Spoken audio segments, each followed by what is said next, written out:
Right.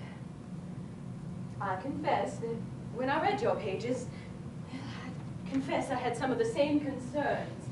Max raises. Confession heals the soul, darling, but it can decimate conversation. What questions? Why didn't you tell me before? Confession, dear one, is also fine fodder for fiction. Or didn't your nuns tell you? By the way, you said back in Minnesota that the new novel would have a Catholic element.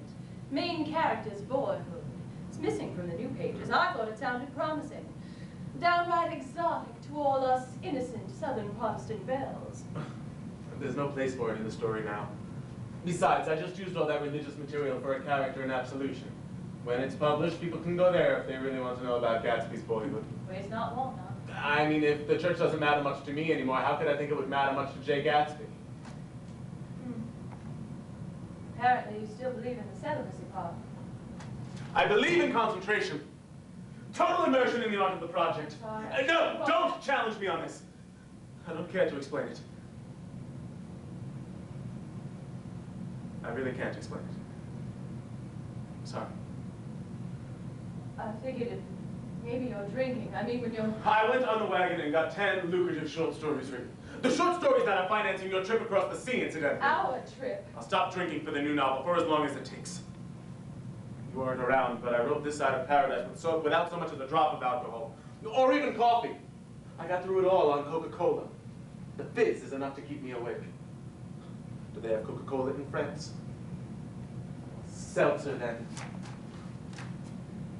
When you go on the wagon to write, me, you might as well be drunk. As a matter of fact, I have never written a line of any kind while under the glow of so much as a single cocktail. And you should talk, you drink me under the table! You're under it, darling. I'm usually on top of it. Who'd have thought it would be cheaper to live on the Riviera than Long Island? They say we can hire a nurse for Scotty for $25 a month. All I need there is a prison cell with paper and pencils. Well, that's easy. Find somebody like you did Frank Morgan. That'll get you a prison cell, even in France. Did you know the Olympic Games are going to Paris in July? All those big, gorgeous muscles. Shall we attend the games, do you think? No need, dearest love. But when they hear we're in town, the Olympians will circle you like hunters. And the gendarmes.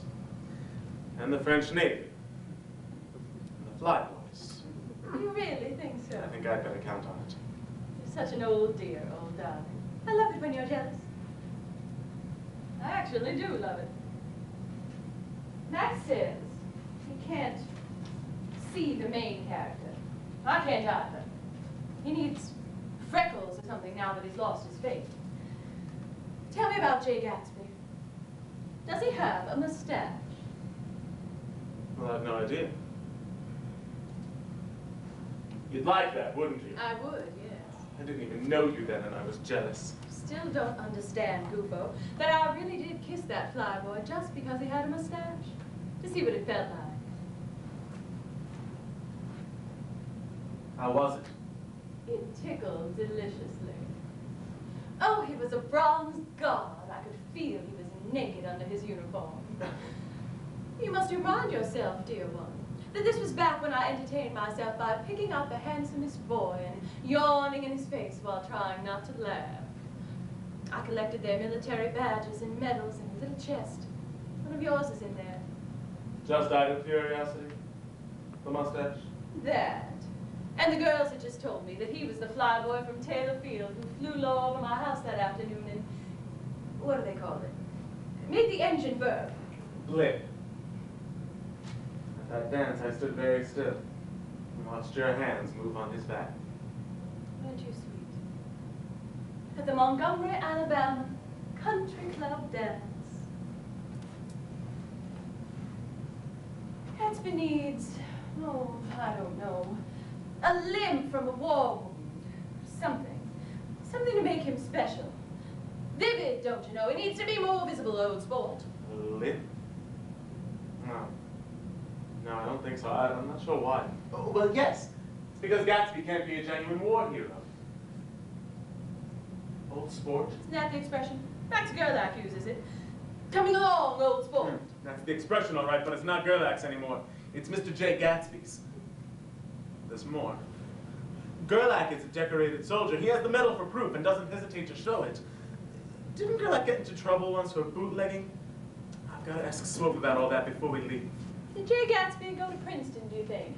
Can you use your experiences there? Make him a writer of varsity skits and musicals. Have him fail math and chemistry and get suspended. Hardly. Gatsby's athletic, not a fop like me. But sure, he could go to Princeton. You're not a fop. I doubt Joseph Conrad would agree. Gatsby might be a romantic like I am, but well, Gatsby's more of a man's man. He's in business. He's a gambler. High stakes. Wait a minute. Old sport sounds British. So, Gatsby went to Oxford, not Princeton. Remember the campus at Oxford? You were pregnant with Scotty at the time.